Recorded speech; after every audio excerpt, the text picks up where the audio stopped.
passed the House last night. This important legislation was championed and guided through Congress by our wonderful First Lady, Melania Trump, including through her direct advocacy on behalf of survivors during her passage, the passage efforts. The Take It Down Act criminalizes the publication of non-consensual intimate imagery and requires social media and similar websites to remove such content within 48 hours of notice from a victim. The First Lady thanks all those who voted in favor of this important legislation, and the President looks forward to signing it when it arrives on his desk. Today officially marks 100 days of promises made and promises kept by President Trump. This has truly been the most historic start to a presidency in American history. After building the greatest economy in the world in his first term as president, President Trump is in the process of doing that all over again. The American people trust in President Trump. Since his first day in office, President Trump has focused on defeating the Biden inflation crisis, bringing down the cost of living, and making the United States the best place in the world to do business, invest, create jobs, and innovate. And President Trump's efforts are working. 345,000 jobs have already been added since the start of President Trump's term. Last month's jobs report saw nearly 100,000 more jobs than economists predicted, and it was the fourth highest month for private payroll growth in the past 2 years. 9,000 manufacturing jobs have been added to the economy already. This is a sharp contrast to the 6,000 manufacturing jobs that were lost each month in the final 2 years of the Biden administration. The U.S. employment rate remains at historic lows. And thanks to President Trump, Americans are seeing price relief for the first time in years. The last inflation report showed the first consumer price decline since the COVID pandemic, a decrease in energy prices, and real average hourly wage growth. President Trump is delivering on his promises to lower costs for American families and businesses. Prices across the board for everyday goods have seen declines since this president was inaugurated. From airfare to used motor vehicles to prescription drugs, prices are dropping. In fact, last month's drop in the price of prescription drugs was the largest ever recorded. And after Joe Biden botched the response to the bird flu, President Trump and Secretary Rollins' aggressive plan have brought down wholesale egg prices more than 50% from Inauguration Day. President Trump ended Joe Biden's reckless war on American energy and fossil fuels and has restored American energy dominance. And Secretary Wright, Secretary Doug Burgum are working hard on that effort every single day. Oil and gas prices are now way down because of this bold approach. Gasoline prices down 7%. Energy prices are also down as well. The Department of Interior just announced a new offshore drilling policy that will boost oil production in the Gulf of America by 100,000 barrels per day. On the deregulation front, President Trump is committed to cutting senseless red tape, especially for America's small business owners who are the backbone of our economy. We know cutting regulation leads to lower costs and higher growth. The mass deregulation effort by this administration will help usher in the golden age of America, which is underway. Immediately upon taking office, President Trump blocked all of the unfinalized Biden-era rules, saving Americans more than $100 billion, or $2,100 per family of four over the next decade. And the president also launched a bold multi-agency effort to roll back existing federal regulations that drive up the cost of living on hardworking families.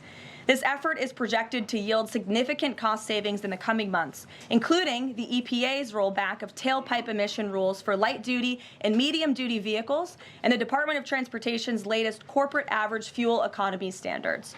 These two efforts alone yield $755 billion in total savings, or more than $8,800 per family of four over the next decade.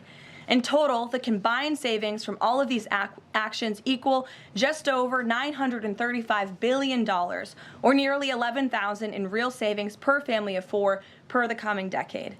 The press is not talking nearly enough about the positive impact of President Trump's deregulation campaign. And investments from the biggest companies and countries in the world are pouring in under this president.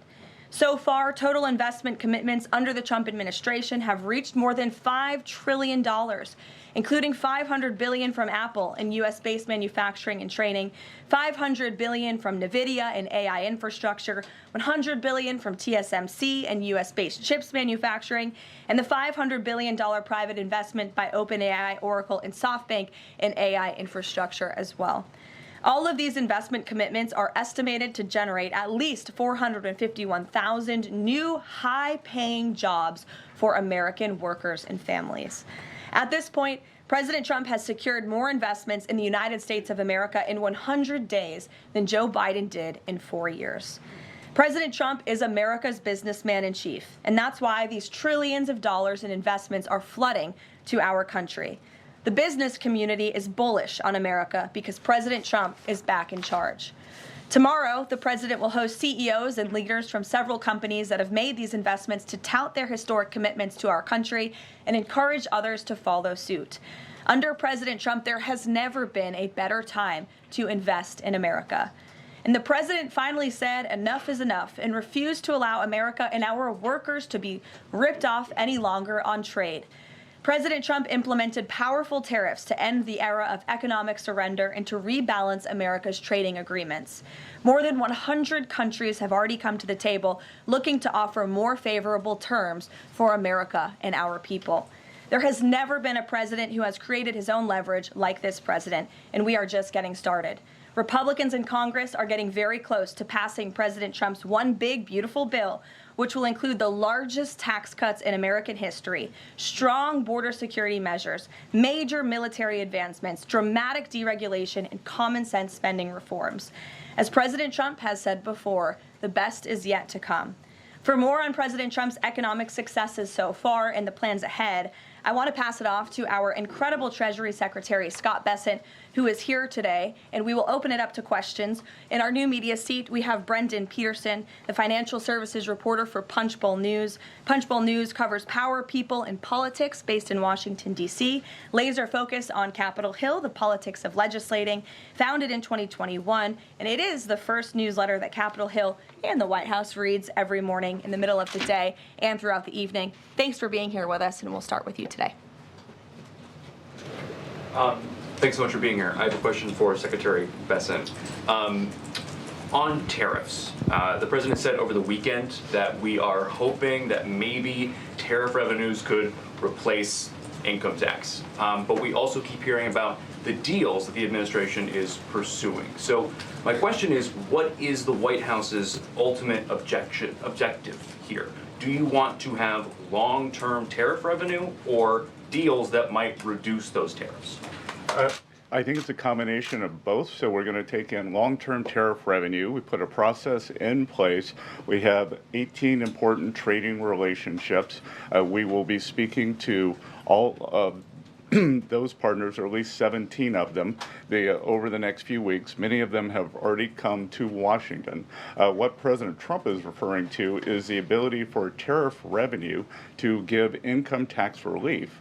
And I think there's a very good chance that we will see this in the upcoming tax bill. The president campaigned on no tax on tips, no tax on Social Security, no tax on overtime, and the restoring interest deductibility for autos, for American-made autos. So tariff income could be used for tax relief on all of those immediately. So you think that there is a role for significant tariff revenue in U.S. fiscal policy? I think that it is something that got put away a long time ago, and I think that tariffs will bring back American manufacturing and generate substantial revenues. On manufacturing, we've seen some pretty grisly surveys this month from the Philly Fed, which saw the biggest drop since May of 2020, and the Dallas Fed, similar plunging outlook, poor shipping orders. what are American manufacturers not understanding about your push for onshoring in the U.S.? Well, I think I was in the investment business 35 years, and I learned to ignore the survey data and look at the actual data, and the actual data has been quite good. The job data is good. Americans keep spending, and as Karoline said, we have these incredible commitments to bring manufacturing back on shore with record investment by domestic corporations and foreigners who want to come into the U.S. Thank you so much, Caroline. Thank you, Mr. Secretary. The Chinese continue to say that the U.S. and China are not engaged in any consultation or negotiation on tariffs. You recently said you've talked to your counterpart, but more about, quote, traditional things like financial stability. So can you clarify, is the administration talking to Beijing specifically about tariffs or not? Well, we're not going to talk about who's talking to whom, but I think that over time we will see that the Chinese tariffs are unsustainable for China. I've seen some very large numbers over the past few days that show if these numbers stay on, Chinese could lose 10 million jobs very quickly, and even if there is a drop in the tariffs, that they could lose 5 million jobs. So remember that we are the deficit country. They sell almost 5 times more goods to us than we sell to them. So the onus will be on them to take off these tariffs. They're unsustainable for them. And they are saying you guys are not talking about it. So is that true? Look, they have a different form of government. They're playing to a different audience. So I'm not going to get into the nitty-gritty, again, of who's talking to whom. But as I said, I believe for the Chinese, these tariffs are unsustainable. And very quickly, 2 days ago, you said you didn't know if President Trump had spoken to Xi Jinping. Do you know now? Again, I would say Caroline and I have a lot of jobs around the White House. Running the switchboard isn't one of them. Bloomberg, go ahead. Secretary Bessent, thank you so much for being here this morning. You've talked about the importance of giving investors certainty when it comes to the market, yet the Trump administration is continuing to negotiate several complex trade deals in a very sort of compressed time frame. When do you expect you'll be able to give the market some certainty around those deals? Do you have a deadline? Is it the 90-day pause? What are we looking at here? Good question. And I think one thing that has been a little disconcerting for the markets is, President Trump creates what I would call strategic uncertainty in the negotiations. So he is more concerned about getting the best possible trade deals for the American people. We had 4 years of bad deals for decades of unfair trading, and we are going to unwind those and make them fair. What we are doing is we've created a process. I think the aperture of uncertainty will be narrowing, and as we start moving forward announcing deals, then there will be certainty. But certainty is not necessarily a good thing in negotiating. Mr. Secretary, last night there were reports on the administration sort of walking back a little bit on the auto tariffs. Can you sort of just elaborate on that decision there and what we can expect going forward, and why sort of the shift in those auto tariffs? Well, President Trump has had meetings with both domestic and foreign auto producers, and he's committed to bringing back auto production to the U.S. So we want to give the automakers a path to do that quickly, efficiently, and create as many jobs as possible. Jasmine. Thank you so much, Caroline. Thank you, Secretary. Back on China, does the administration anticipate supply chain shocks or supply shocks coming now that cargo shipments from China are significantly down? And if so, are there plans in the process of how to address that? I wouldn't think that we would have supply chain shocks, and I think retailers have managed their inventory in front of this. I speak to dozens of companies, sometimes daily, but definitely weekly, and they know that President Trump is committed to fair trade and have planned accordingly. And then second question, can you outline the timeline for when you think some of these deals, particularly with your Asian countries like India, Japan, South Korea, you may have an announcement? I'm glad you brought up our Asian trading partners and allies. They have been the most forthcoming in terms of doing the deals. As I mentioned, Vice President Vance was in India last week. I think that he and Modi made some very good progress, so I could see some announcements on India. I could see the contours of a deal with the Republic of Korea coming together, and then we've had substantial talks with the Japanese. Andrea? Secretary Bessent, just continuing on the path of the sort of like progress. You said yesterday, I think, that it was could happen as early as this week or possibly next week. Can you give us a bit of a timetable? And then I wanted to ask about South Korea specifically. They've said that they probably won't be able to make a comprehensive deal until early July because of their elections. Japan also has elections. And to what extent are domestic factors complicating your efforts? Canada just had an election. You know, are you seeing that you might have to think about delaying the 90 days? Well, I would actually take the opposite tack, that I think from our talks that these governments actually want to have the framework of a trade deal done before they go into elections to show that they have successfully negotiated with the United States. So we are finding that they are actually much more keen to come to the table, get this done, and then go home and campaign on it. Sean? I'm sorry, did you have a comment on whether something could happen this week or next week? For a deal. So, you know, you said yesterday. Again, I think that we are very close on India. And in India, just a little inside baseball, India, in a funny way, is easier to negotiate with than many other countries because they have very high tariffs and lots of tariffs. So it's much easier to confront the direct tariffs when as we go through these unfair trade deals that have been put in over decades, that the non-tariff trade barriers can be much more insidious and also harder to detect. So a country like India, which has the posted and ready tariffs, it's much easier to negotiate with them. So I think the India negotiations are moving well. Sean, go ahead. Hi, Mr. Secretary.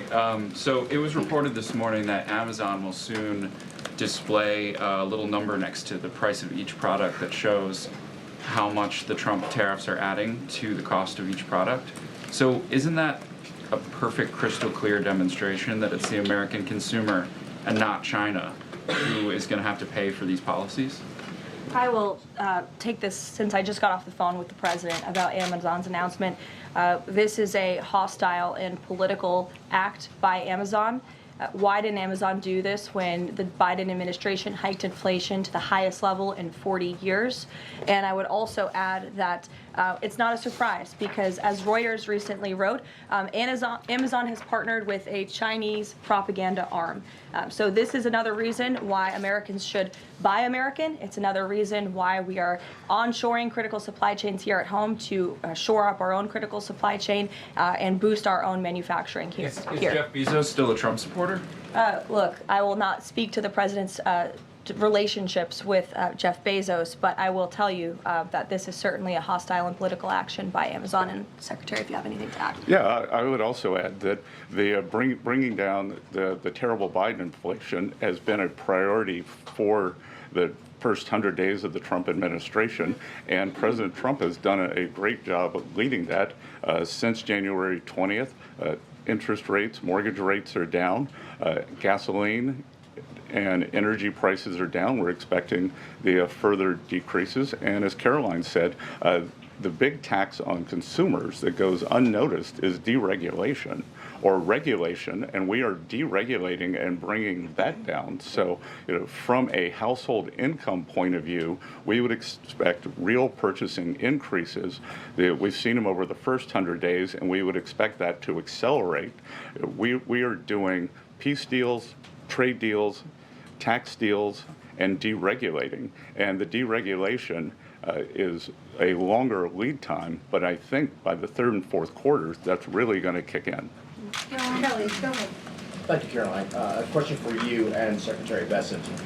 We talk a lot about volatility and uncertainty in the marketplace, and the president has stated all along that he's more concerned about mainstream America, the American worker.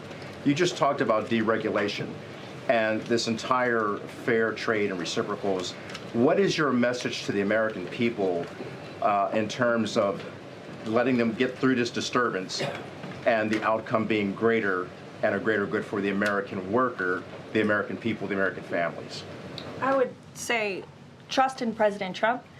There's a reason he was reelected to this office. It's because of the historic success of his economic formula in the first term. And as I laid out at the beginning of the briefing and the Secretary has talked about and the President talks about every day, there's a proven formula that works.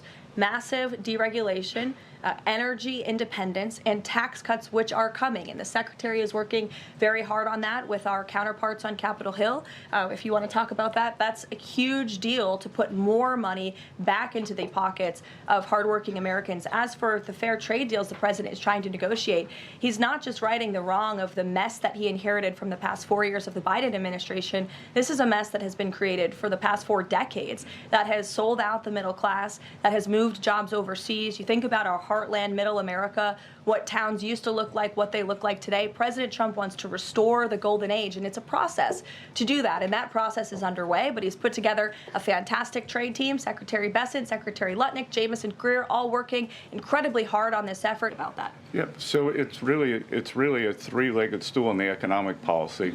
It's trade, it's tax, and it's deregulation. So we are in the midst of addressing, as Karoline said, these long-term trade imbalances. The tax bill is going much better than I would have thought when I took office on January 28th, and that's through President Trump's leadership. That Speaker Johnson, Leader Thune are united. Speaker Johnson, we had a very good meeting yesterday with somebody called the Big Six, NEC Director Kevin Hassett, myself, Speaker Johnson, Leader Thune, Committee Chairman Jason Smith, and Senator Crapo. And the tax bill is moving forward. It is going to give permanence to the 2017 Tax Cuts and Job Act, which will, back to the question on certainty, it will give American business certainty, it will give American people certainty, and then President Trump is also adding the things for working Americans that is talked about earlier: no tax on tips, no tax on overtime, no tax on Social Security, making auto payments deductible. So that will substantially address the affordability crisis. And the other thing that I would note, and back to data, is that the Vanguard, one of the largest money management firms in America, said that over the past 100 days, 97% of Americans haven't done a trade. And in fact, individual investors have held tight while institutional investors have panicked. So individual investors trust, investors trust President Trump. Megan, in the back. Thank you both. Can you detail for us exactly what we should expect as far as relief on the auto tariffs front? And then further, Mr. Secretary, should we expect other industries to also get relief the way we've now seen for auto and tech as well? I'm not going to go into the details of the auto tariff relief, but I can tell you that it will go substantially toward reshoring American auto manufacturing. And again, the goal here is to bring back the high quality industrial jobs to the U.S. President Trump is interested in the jobs of the future, not the jobs of the past. We don't need to necessarily have a booming textile industry like where I grew up again, but we do want to have precision manufacturing and bring that back. And another important, very important function of this that does not get talked about enough is national security. President Trump, his overriding the concern and belief is that economic security is national security is economic security. And we saw during COVID that our supply chains got cut off. And we need to bring back a lot of those supply chains, whether it's in semiconductors, medicines, the steel. And we have to onshore those. So it's a combination of making trade free and fair and remedying this gaping national security hole that he was left with. And if I could on China. I would just add, Megan, the president will sign the executive order on auto tariffs later today, and we will release it as we always do. Go ahead. Secretary, can you update on the negotiation with the European Union, and is it hard to negotiate with the European Union? Pardon? Do you have any updates on the negotiation with the European Union? I'm more involved in the Asian negotiations. My observation would be, goes all the way back to Henry Kissinger's statement, when I call Europe, who do I call? So we're negotiating with a lot of different interests. Some of the European countries have put on an unfair digital service tax on our big internet provider. France and Italy, other countries, Germany and Poland, don't have that. So we want to see that unfair tax of one of America's great industries removed. So it's going to be a give and take. So they have some internal matters to decide before they can engage in an external negotiation. Edward. Yeah, thanks, Caroline. Mr. Secretary, so contacts I have in the business community say that they're basically frozen for long-term investment because of the uncertainty around tariffs. How long do you think President Trump has to make a deal before there's damage to the economy? Look, I think that what we're seeing is that business leaders, they've gone into a pause, and I think we're going to give them great certainty on this tax bill. And I think over the next couple of weeks, as I said, we have 18 important trading relationships. We'll put China to the side. 17 they are in motion. And then, as I said yesterday, I think there's a very good chance we're going to get this tax bill done. And the tax bill is going to be very powerful for domestic U.S. investment. So what we are going to do, one of the most powerful parts of President Trump's 2017 tax bill was full expensing of equipment. We are going to make that, as President Trump said in his speech to Congress, that will be retroactive to January 20th. The other thing that we are looking to add is full expensing for factories. So bring your factory back. You can fully expense the equipment and the building.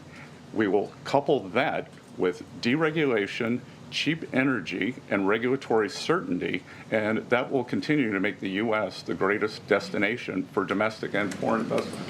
And the president, well, if I can follow, just the president said that world leaders would like to meet with him in Rome, in Vatican City, about trade. Other than President Zelensky, who did the president meet with, and about trade, and when could we get some of those deals? The president met with President Zelensky, as you know, which we talked about, and the president continues to be engaged with his fellow leaders around the world in the European Union. You've seen many of them visit the White House. I want to harp on, in closing, the point the Secretary just made. On the campaign trail, the president promised the American public that he was going to make America the best country in the world to do business again. The lowest taxes, lowest regulation, lowest energy costs of anywhere in the world. And if you do business in the United States, you won't pay a tariff, you won't pay a price. That's not just good for companies around the world, but it's good for the American worker. That's what this team is focused so hard on every day. We have work to do. The golden age of America is underway. But as I pointed out in the beginning, there's a lot of reason for the American consumer,